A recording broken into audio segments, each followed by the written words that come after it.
Good morning, everyone. My name is Rima Nashashibi, and I'm founder and president of Global Hope 365. Thank you for being here today. We have an important topic to discuss, which is sexting and sextortion. But however, first, I wanted to tell you more about Global Hope 365. The mission of Global Hope 365 is to end harmful practices against women and girls, such as child marriage, human trafficking, and other forms of gender-based violence.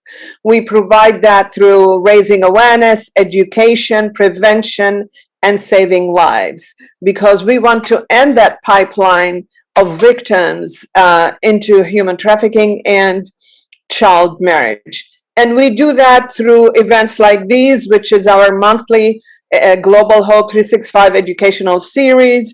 We also had our first annual walk run to end child marriage and human trafficking on February 26th, which was extremely successful. And we have with us here some of the people who were there, like Fatima, who basically coordinated all the volunteers for us, and Ali Riza, who helped us also as a volunteer, and Razan, she staffed the 5K water point for us. So thank you all. We had 10 elected officials and over hundreds of participants, and we were thankful for each and every one.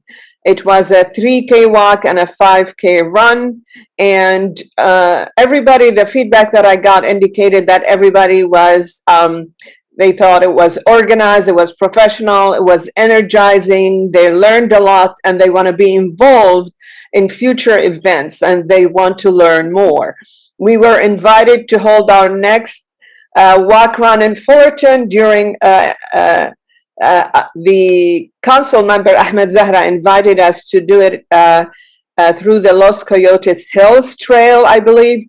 And then we were also invited to hold it in the Inland Empire, which I believe may be our next one, because from what I understand, there's a good number of victims, large numbers of victims and traffickers are in the Inland Empire, and we need to hold it there. And so that's maybe where we're going. So anybody who's interested in volunteering, to let us know now. We also do it through town hall meetings. We held a town hall meeting on child marriage. The first one was hearing their voices. The second was an advocacy summit in order to raise awareness with elected officials about the problems of child marriage and that it's still legal in 44 states in the US, and in California and 8 other states. Not only is it legal, there's no minimum age. All what you need is parental consent and judicial approval.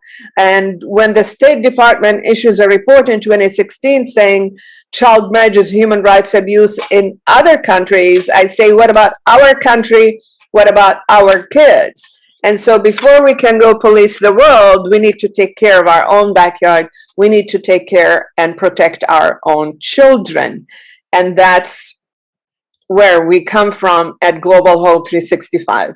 And we also held a similar summit on human trafficking. We first heard from survivors, from law officials, from district attorneys. Mary Ellen Barrett was there among the speakers. We heard from elected officials, and they promised to do something about it. That is the elected officials. We also heard from organizations that we collaborate with that provide direct services to survivors. There's also tons of legislations currently now that has to do with human trafficking. And the most important one is SB 1042, which is going to make human trafficking a violent felony. And so we support that at Global Hope 365. We also vehemently oppose SB 357, which is trying to repeal the loitering law for the purpose of prostitution. Although it passed in the Assembly and the Senate, it was never submitted to the governor for his signature. We sent a veto letter to the governor with over 1,600 signatures of organizations, survivors, elected officials, and individuals who urge the government not to sign that into law. If you would like to know more about that, put your email in the chat and we will explain it further. So again, it's SB 1042. Look it up, and if you can put that in the chat, Josie, look it up and put it in the chat. And it's Senator Grove. Call their office, support them, and also talk to your senator and assembly member, at this time your senator, in order to co-sponsor or vote yes on SB 1042. So today's topic is sexting and sextortion. And the reason we picked this topic, because we found out that a lot of the young adults and kids don't understand that, and Mary Ellen will basically explain what is sexting and sextortion, but they don't understand when they disseminated nude pictures of themselves, they're committing crime, and Mary Ellen will cover that. And so our speaker today, we're so lucky to have her, Mary Ellen Barrett. She's the San Diego County Deputy District Attorney, Chair of the San Diego Human Trafficking and CSEC Advisory Council, and co-chair of the Southern California Safe Shelter Collaborative. Thank you, Mary Ellen, for being here with us today. And the floor or Zoom is yours. Thank you, Rima. Thank you. So let me go ahead and share my screen. And this is such a great organization, getting the education out there, that I am probably preaching to the choir, but I want to just set a baseline. Let's see. Oh, there we go. About what human trafficking is, right? We can hear a lot of numbers out there. We hear worldwide numbers, we hear nationwide numbers, and I've been in this work and doing the cases for over 10 years now. And my professional opinion, I suppose, is those numbers are too low, right? Because this crime happens in the dark and we don't really know. So let's see how, oh, there we go. So there was a study done in San Diego, and San Diego is not that different than other counties, right? We're not an outlier. And I can tell you that Orange County has a similar problem. Anywhere that you have a cash-rich environment, you're going to have increased demand. And that's what we have in San Diego. And so they put the value of the sex trafficking at $810 million a year in San Diego alone, right? So we know it's a huge problem. In the study, they found that 97% of the victims were female, but the researchers will tell you that that's not a good figure, right? We know that males are victimized as well. They're just not coming forward. And what the research is now telling us is that a male victim probably won't come forward for about 20 years, if they even recognize their victimization. So we have an ad campaign we can talk about later. And then the recruitment and the high schools, and why all of this is very relevant. If you look at the average age of entry, right, it was 16. That's average, right? So there's lower, there's higher, and the grooming starts ahead of time. They surveyed high schools in our county at different socioeconomic strata, different locations, and all of those high schools had indicia of grooming. And 90% of them had actual documented cases. So we know that it's happening in our schools. And we know that the vulnerabilities are in our schools. So I'm sure this group is well aware, right? These are fallacies. She wants to do it. No, she's often, it's not that movie. And I keep Pretty Woman in there, even though it's old, because even though we could hope that we've moved beyond that, it was what, the 30th anniversary of it recently, and it was still celebrated. In addition, I guess now with COVID, it's hard to tell time, but not that long ago, I had a case come across my desk of a 15-year-old who got into the life, engaged in the exploitation that is prostitution and human trafficking, because she thought that was real, right? So that is still affecting our kids, right? It's on TV, it's easy. it's on cable all the time. So we need to talk about it. And then, of course, Taken, right? Pretty white girl chained up and forced to do it isn't what reality is. And what we know about race is, although statistically it was divided, we know that Black and brown victims are more than their population representative, if that makes sense. So who's doing it? Everybody.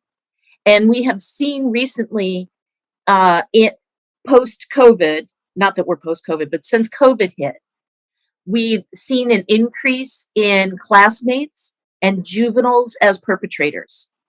Of course, we see the gang members, right? The study told us that. Any police officer will tell you that gang members are involved. Why? Because it's quick cash, because it's easy to do, because it's hard to be caught for this, right? If you get caught with a pound of methamphetamine, you're going to jail. If you get caught with several underage females in your car who all say you're the uncle or you're the aunt, nothing's going to happen. High reward, right? You can sell a person over and over again. And the significance of the gang involvement goes towards the threat. Because if a person threatens you, if I was to threaten you, you might be a little concerned, but probably not much. But if I say on my gang, I'm coming for you, that's more of a threat. And you can't get away from it. And what we have also found is many of the victims live in the same neighborhood as the perpetrators. So they're living in gang territory, which makes this threat even more scary, quite honestly. And that's important because now it's the kids against the kids, right? Students are trafficking other students, and it's male and female students trafficking their classmates.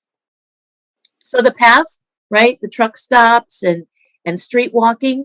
And we did see immediately after COVID hit, we did see a return to some of the street walking because the motels were shut down.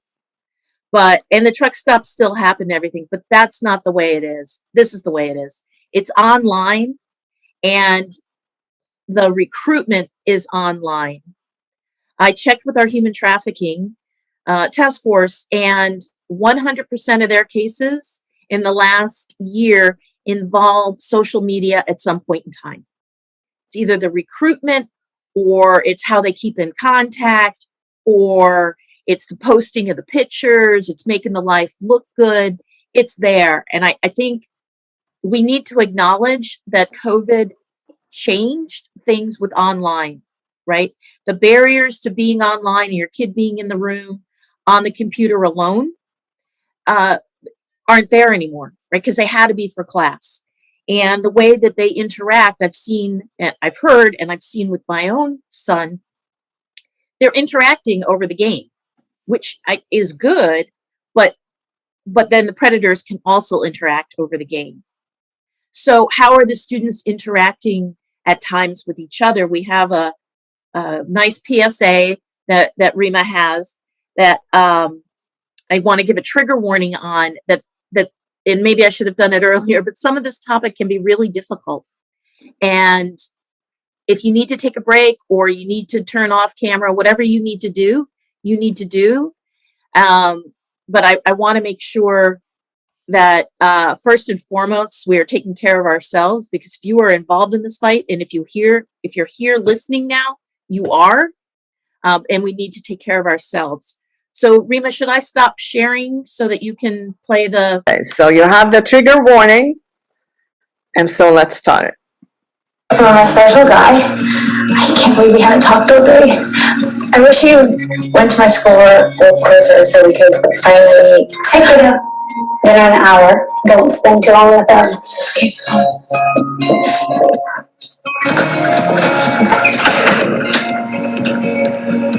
I know you've been waiting for this for a while. I wanted to give you something special.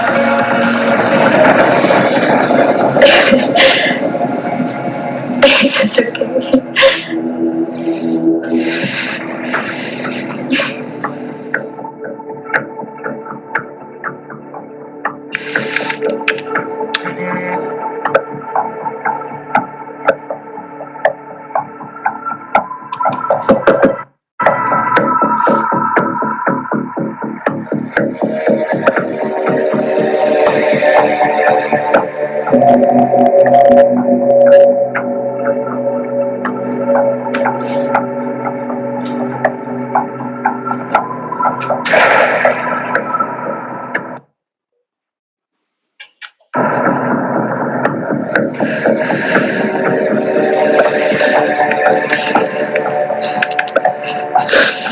are you?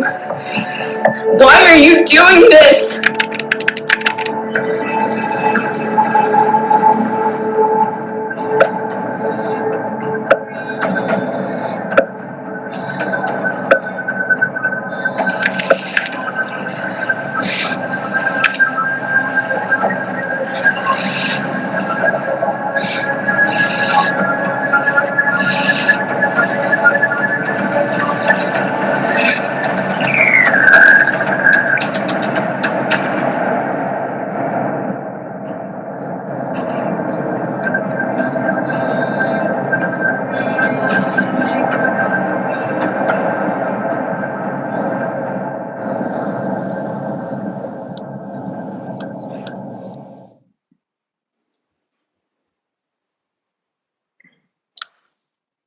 So, back to you. That was a rough one to watch, right? Well done. And I wish I could tell you that it was over the top or that it was making a mountain out of a molehill, but it's not.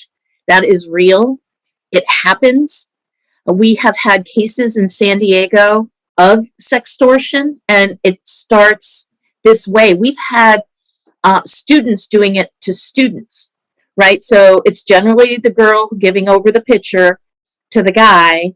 And what we have seen is the guy then either shares it with his friends or sells it to his friends and to the rest of the school.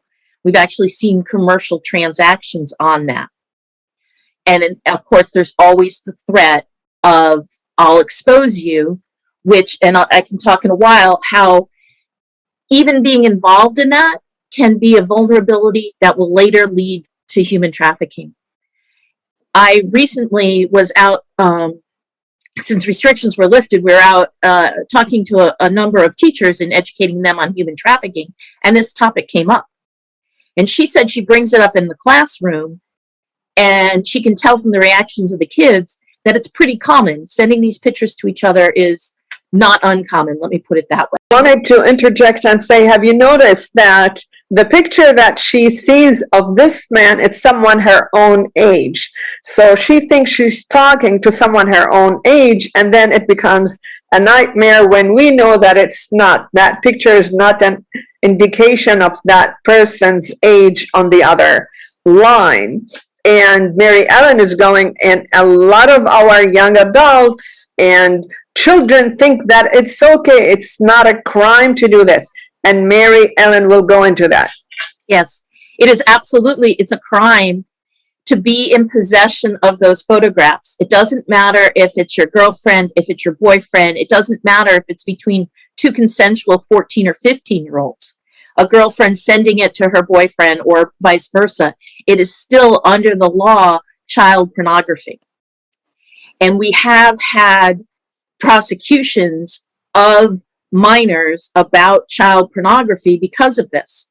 I mean, obviously we use our discretion where we can, but the crime not only is a felony, but it's also a registrable crime, which means that if convicted of it, the person can be a mandated sex registrant. So it's a pretty severe penalty that the kids do not know about. Anything, if the way I think about it, if you wouldn't want that 35-year-old or 25-year-old man looking at it, right? That's the child pornography part. Go ahead, Rima. You're on mute. I have a question just to make it clear. So it's the person, Mary Ellen, is it the person who's sending and the person who's receiving are committing a crime? Are both of them? Yes, because they're both engaged in child pornography. Okay, that's what I. Although I have yet to see any prosecution or any sanctions against the sender, quite honestly, who is a minor. Okay, but there's a famous case. It's a Twitter case, and the mother's first knowledge that her 13-year-old son was trafficked off of Twitter was when her niece called and said, my cousin wants to commit suicide. Because that video ended up with everybody in his school. And that's where the sextortion spot is. If you don't do what I tell you to do, I'm going to share it. Thank you. Thank you, Mariana. Anytime. And going to the sextortion, that threat of sharing, we've had cases of that. We have had adults, right? So you can be prosecuted as an adult when you're 18, but you're still a senior in high school. So if your girlfriend's a freshman, which when I went through school, right, if you had a senior boyfriend, ooh, you were cool. Now looking back, right, now I see the dangers. But so the freshman sends it to the senior boyfriend. He's over 18. We've had those cases. He's now committed a felony where he can be 290 registered for the rest of his life. Oh, wow. It's very serious on that score. And then for the victim, even if it's consensual, it's still sexualizing the child. And we've seen it in middle school. So you have 13-year-olds barely developing that are doing this and already identifying that their worth is their sexuality, right? And that is the red flag and the vulnerability that goes on for trafficking. Now, looking at the PSA, one of the things that jumped out at me was her ability to lock her door, right? She locked her door so she had complete privacy. All parents have to make their own decision. But I was, in talking to the police, what the police do with their children, with law enforcement and our ICAC, International Crimes Against Children, no phones in the bedroom, no phones in the bathroom. Because all of these pictures, if you look at the background, are either in the bedroom or the bathroom, which makes sense. You're not taking your shirt off in the middle of your living room, right? Right. So of course they're going to have their phones in the bedroom for a little bit. And in the PSA, maybe I'm just assuming, but it looked more like the middle of the day. But law enforcement will tell you that it often happens at night. So phones not in the bedroom overnight. Go ahead. Mary Ellen, I have a question. With respect to awareness, I do understand that parents sometimes are running around making ends meet. And is this something that should be taken up in schools? Since social media is a brand new thing these days and it wasn't part of the curriculums in the past, should there be awareness made at least to the kids, and then maybe classes for the parents so that they can become aware of these issues? And I do understand that many parents don't even understand what social media is, and especially when you talk to people from maybe different cultures, people who have not yet been involved in social media because either of poverty or anything else. How do we bring this awareness to the families and to the kids as well? I think you hit the nail on the head right there. Yeah. We have now included in because of what we learned, we are now talking about sexting in our training on human trafficking for students. Getting to parents is difficult, and I'm not sure that actually the school, practically speaking, if that's the most efficient way to do it. I mean, I think we should try, but what I have noticed trying to get education in the school over the last 4 years, parents, like you said, running around, they don't have, at 5 o'clock, they're either trying to get food on the table or they're going to another job. We haven't had the attendance that I think we need. So I don't know if we could put out a video, right, in those email blasts in several different languages, or if the better way is to go to a community, like do they go to church? Do they go to the mosque? Do they go to the social hall? Wherever they're already going to be, because they're running around trying to make ends meet, I think is where you need to be. And with the language issue, that's another layer, especially if the children are fluent in English, right, and the parents are not, because from my, right, I can't, I'm not smart enough to speak another language, right? Tried, didn't work. But my son speaks English. So when he's on with his friends, I'm in my room reading, but I can hear what he's talking about, right? And how they're talking to each other. But if he was speaking English and I didn't, I'm not going to know. And if the parents are unaware of the social media, the Insta, Snapchat is big now, of course, TikTok, but really Discord on the games is where the high school kids seem to be. From the sexting, from my information of the cases we're seeing, it's still phone to phone. So there's that, but the conversations are being set up. And then if I can throw in another wrinkle on this, chat roulette, right, is an app that has been used. You can just, you whatever, and then you talk to whoever pops up and whatever country. Walk up to me. And that's okay. And it's a way, right, for people to connect. And that the use of that went up through COVID because everybody's stuck at home. And we have a case where a young girl got on her mom's computer, I guess it's mom's chat roulette, right? Goes to the guy that has a kitten. And the conversation starts. And then he begins to threaten the kitten unless you do X. Right? So he's made the bond. And of course, like, she loves the kitten. And it's, you can't leave to talk to your mother. You can't do anything. You need to stay there and keep going until, or I'm going to kill the kitten that now you've been in love with. So that's out there. And I can tell you from the case, that person wasn't in the United States.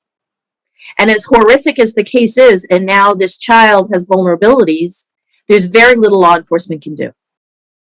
And in actually in the sexting cases and in turning our kids into sexual objects, there's very little law enforcement can do, because by the time it's sextortion, by the time they come forward, it's really bad, right? And from what I'm understanding from teachers, it seems to be prevalent. And of course, we can't stop everything.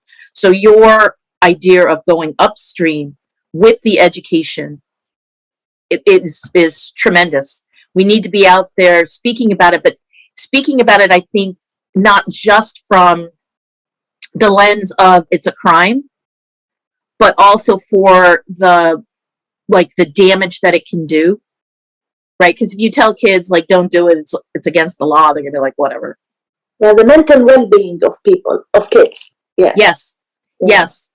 Psychologically, it is damaging to them, especially the younger they are. I mean, we know the studies and the vulnerabilities for sex trafficking, and I can tell you from my caseload, I'll tell you the vast majority of my victims, if I could tell, were sexually abused as children. And I would put this in the category of sexual abuse, even if they're not in the room, right? If, like, look at that girl's face from the PSA. She's damaged, right? If anytime you're forced to do something like that you don't want to do, there are going to be repercussions. And then the parents don't know. Next thing you know, she's not going to school. She doesn't want to go to school. She's got to transfer. And I can tell you, too, that the mean girls have moved online. And I should say mean girls and mean boys, but that didn't stop.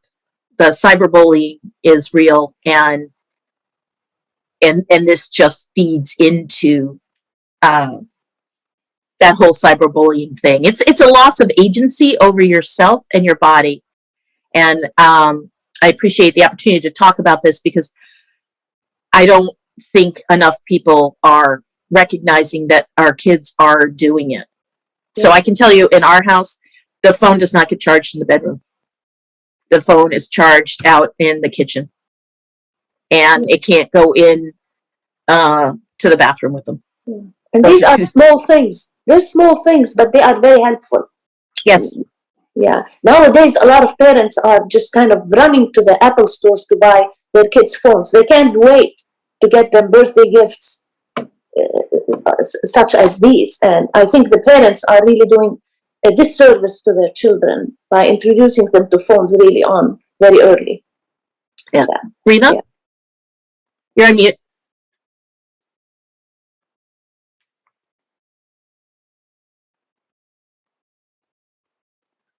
May I share some statistics with you? I put them in the chat also. And this is from Samar Stefan's website. She's the San Diego County District Attorney. And it's indicated that we have 45 million children ages 10 to 17 that use the internet. But what it also tells you is an estimated 20% of parents do not supervise their children's internet use at all. 52% of parents moderately supervise their children's internet use.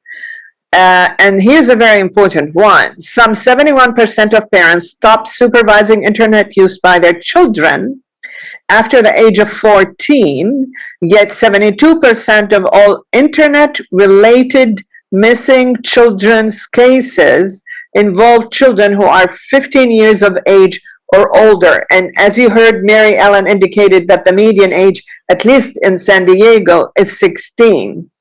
And to that link and read the other things that they talk about. And just like Mary Ellen mentioned, they even suggest that the computer shouldn't be in your kid's bedroom. The computer should be in a public place at home. And I'll thank you for bringing that up. We will, Global Hope and other organizations, we will conduct training for parents. Yes. But also I've put in the chat, Protect Young Eyes. This is for parents. It gives you the tool on how to protect your kids online. But I remember, Mary Ellen, when I spoke at Sage Hill High School in Newport Coast, and I spoke to the students, one of the students raised their hand and she said, I think you need to talk to our parents. This same presentation, you need to give it to our parents. And I also spoke at charter schools and at public schools, Anaheim Union High schools. But we're also trying to do, which Samar Stefan did in San Diego, is that through a $2 million grant from the UBS Foundation, they've rolled out human trafficking prevention program in all public schools in San Diego. And this is done by the Three Strands Global Foundations. We're partnering with them. They're in 48 out of the 58 counties in California, and neither Orange County nor LA County are part of those 48 counties. And AB 1227 mandates having human trafficking prevention programs in schools. So we're working towards that. So I ask everybody who's there, is to invite us to speak either to PTAs or to your kids' schools, or as mentioned, the churches, the mosques, and other places of worship, and we can talk to the parents there. Great suggestion, Mary Ellen, because they're not going to have the time to come yet to another meeting if they're running around. But we can also see that even at an affluent private school, the kids indicate that the students indicated that their parents need to also understand what's going on.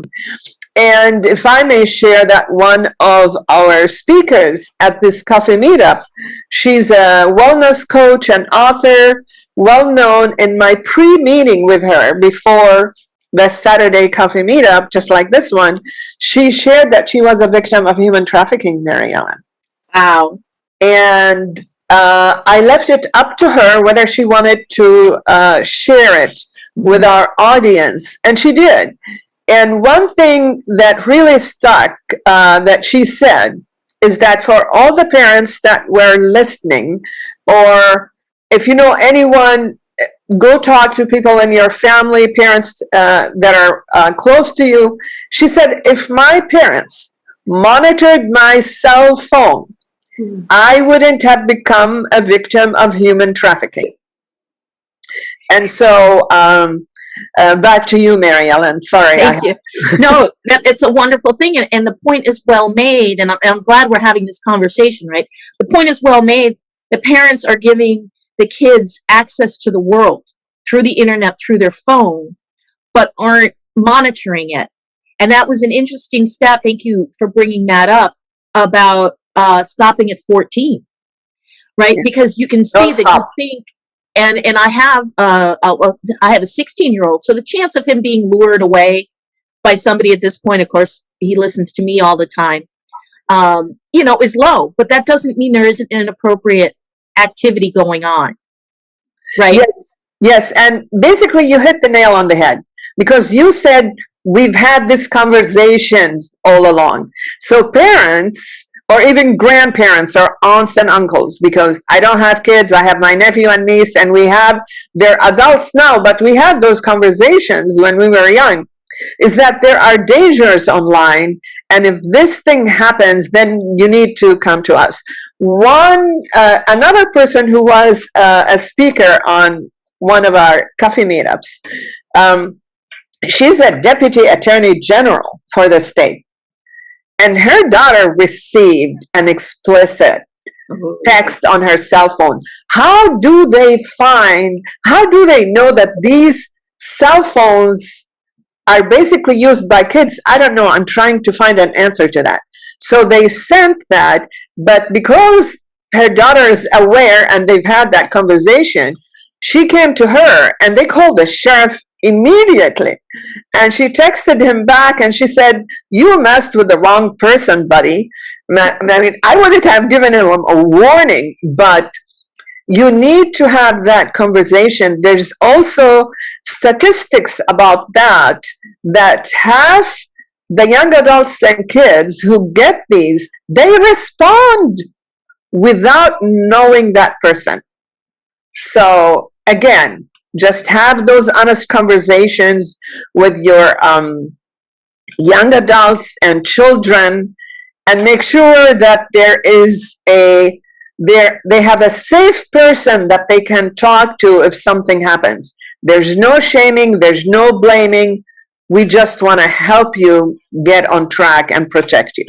Right, and get out of the jam that you're in, because it never gets better, right? It only ever gets worse. And then another statistic that I found very troubling is from NCMEC, the National Center for Missing and Exploited Children. Their study from pre-COVID to post-COVID, they had a 97.5% increase in the number of reports of inappropriate online activity. And those reports are made by like Facebook and TikTok and everything, that the business sees something and has to report it. That's the mechanism. And almost a doubling of it. And when I say like almost 100% increase, what I'm talking about is from 2 million to 4 million. Right? So it's out there, it's happening, it's making vulnerabilities. And one of the dangers too is normalization. Right?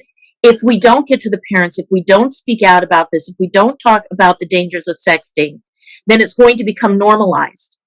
And that is going to lead to more exploitation and vulnerabilities in the future. Now, with the parents, go ahead, Rima. I just lost my train of thought. So, I'm so sorry, but I love this conversation that we're having, this back and forth, because it triggers a lot of things. What I want to share a screen with you, and I'm on a weekly call with the National Center on Sexual Exploitation. They have this weekly call every Friday at 11:30, and they also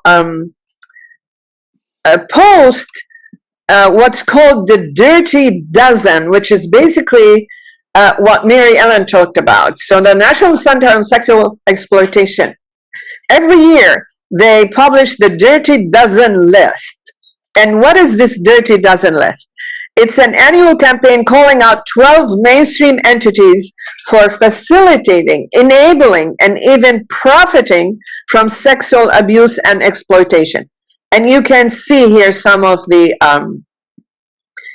big names: Discord, Etsy, Google, Kanakuk, which I've never heard of, but it's an age thing.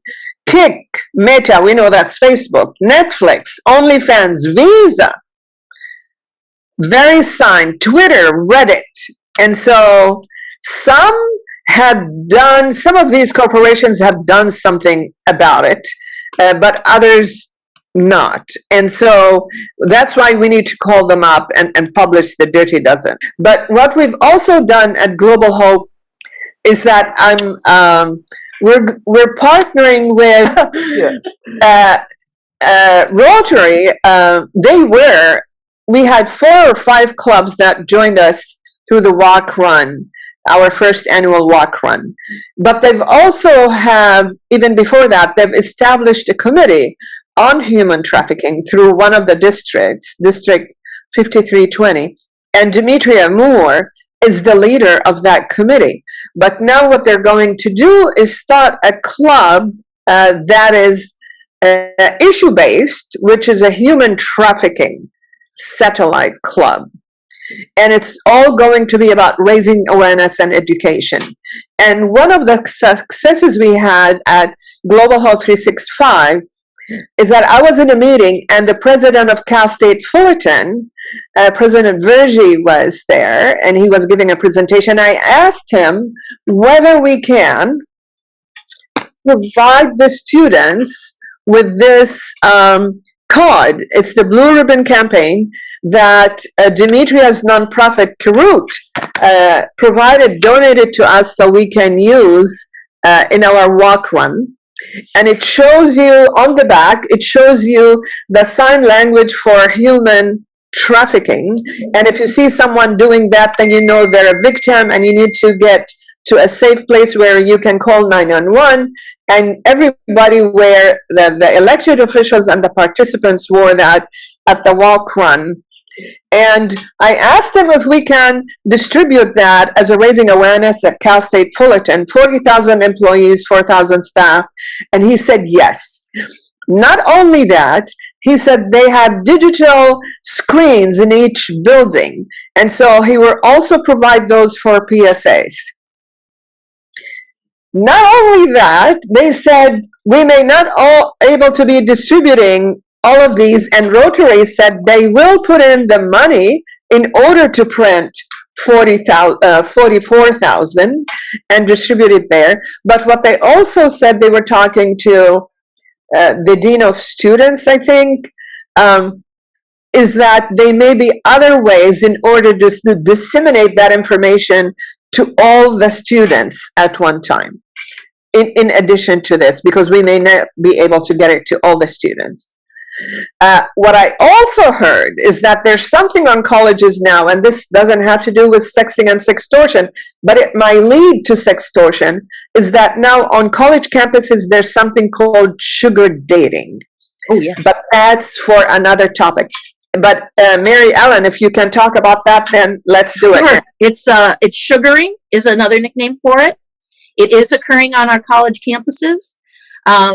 I know a friend of mine's a police officer at one of our colleges here, and he says towards the end of the semester, you see an increase in the number of older men with young girls, with the students or with older men. And why is that? Because they're running out of money. The Sugar Daddy website, if you used your college email, so it's .edu, your ad was placed up higher. It is seen as a way, right? So it's the first one, like promoting an ad that's free. It is seen as a way of getting easy money, and it leads to exploitation, right? But what we have seen is the first one, right? It might be just dinner, but it's not going to be just dinner for long.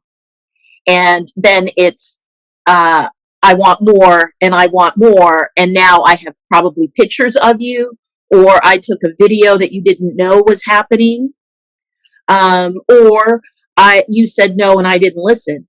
We've had those cases coming in to our office. So we know the dangers of sugaring, and I think with the economic situation and with the cost of college, I think this is going to be more of a problem rather than less of a problem.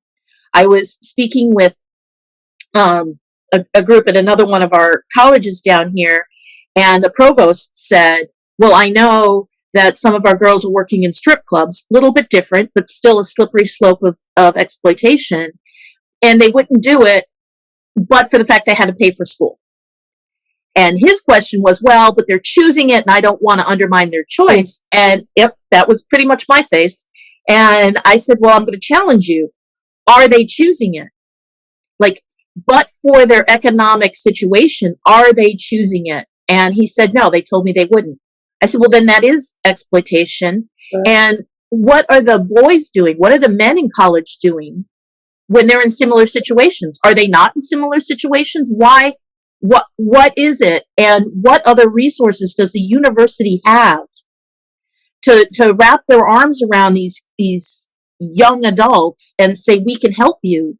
You don't have to go out. You don't have to go onto a sugaring website, sugardaddies.com, to be able to get a meal, to be able to get, clothing or something like that, to take away that economic reason. And then if we can expose the sugaring for what it really is, in World Without Exploitation. Yeah, they had a webinar on it. It didn't get too much into the details, but there was a woman who spoke and who was victimized, and that was her beginning into the descent into human trafficking, right? Because again, once you equate your worth with sex, and it happens in strip clubs, like the waitress is making makeup $100 a night, right? And she's around all of this, but then she realized if she starts stripping, she can make $300 a night. So she starts doing that, and then she realized she can stay making $1,500 a night by doing other things, and it's a gradual descent into exploitation. Actually, I do have a PSA on sugar dating, but before, it's up to everybody who's attending if they want to see it. But I want to know if you're done, Mary Ellen, with the topic, and if there's any questions for Mary Ellen, and whether you'd like me to show that. It's a short one about sugar dating, and it was done by a student, and how even the newspapers in her university were promoting sugar dating, and she wrote to them. But because she interned at NCOSE, the National Center on Sexual Exploitation, she knew the dangers. She wrote to them and said, you can't do that. This is not right. You're putting students in harm's way. You're getting them exploited. And they didn't respond to her. So she went to the higher-ups, to the president, and she said, what are you doing? What are they doing? This is not right.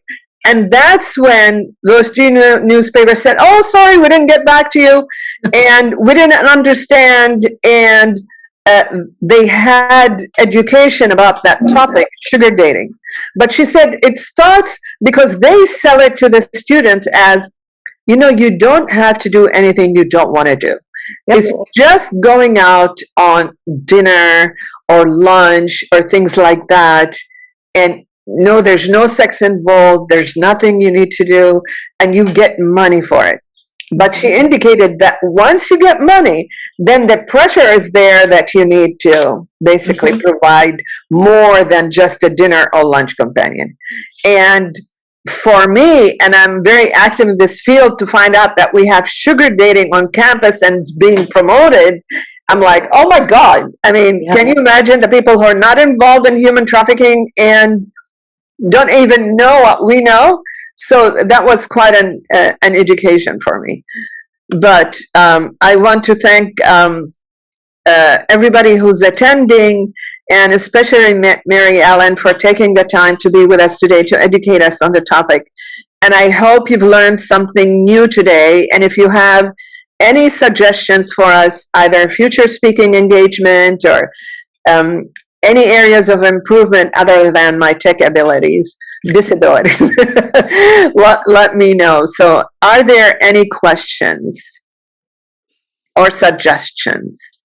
And Demetria, if you'd like to say a few words, please do so. I love what you do. And Demetria's nonprofit and we're going to use them. It's a catering nonprofit, and the chefs and everybody who works there are survivors of human trafficking. And so it's called Karut. And at our next donor appreciation luncheon, we're going to cater that from, and here I said it publicly, Demetria, that we're going to use Karut for our next donor appreciation luncheon. Yeah, great. Thank you, Rima. I'll just take a quick few minutes. So yeah, our organization, it's called Karut, and the unique thing about us is that we have a social enterprise side of our organization that's based around a catering business, and within that catering business, we hire women that are survivors of sex trafficking, domestic violence, women coming out of incarceration, girls aging out of the foster care system, which most of that arena has dealt with some type of human trafficking or sex trafficking. There's great organizations out there that help these women get off the streets and rehabilitate them, but the only way that they're going to stay off the streets is if they are able to take care of themselves and be self-sufficient.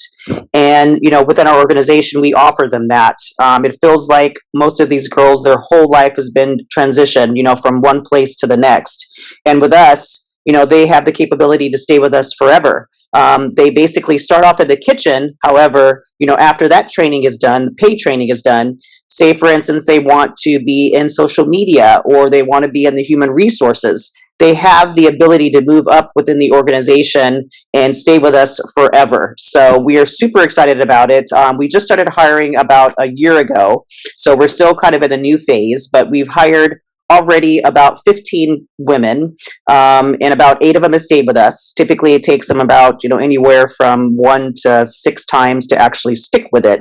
But we are super excited. We just found a new location. So we had recently been, due to COVID, we had some kind of hiccups back last year and the year before, but we were lucky enough to get our own location now. So we have a goal of hiring 50 women this year, and we're just extremely excited about it. Thank you, Demetria, for informing us about it. Awesome work. And I see a comment that was put in by Josie, our intern, all the way from New York. She was at Chapman here. And she's been with us since she was at Chapman. And so she said, they say about sugar dating, they tell the students it's just people looking for companionship. She's planning to go to law school. She graduated from Chapman and now in New York, wanting to go to law school. So that's how they present it to students. And I wanted to thank Daryl Sheets and open it up to see if he would like to say a few words, but he's our major donor, along with the Kling Family Foundation and Vicky Gum and others, donors and sponsors. We thank you so much, because that's what allows us to continue raising awareness, education, in order to prevent future victims for happening. And I also wanted to share with you, as far as the child marriage is concerned, which is another way of child abuse, is that we've been successful in passing resolutions. We're waiting for the state to pass legislation, but we offered a resolution, non-binding resolution, that we've been passing in various cities, and we're also working with counties too. And so far, we've been able to pass it in 11 cities in Orange County and in Culver City, and it basically says no child marriage under 18, no exception. The last city to pass our resolution was the city of Buena Park, and it passed it on March 8, International Women's Day. That was intentional, and so we thank them. We thank Susan Sunny, who basically presented it on our behalf, and we thank Mayor Sunny Park for her leadership, and it passed. We also had the Interfaith Task Force, and members and partners in the Interfaith Task Force go from San Fernando Valley all the way to San Diego. They just adopted our resolution and passed it, so we thank them for that.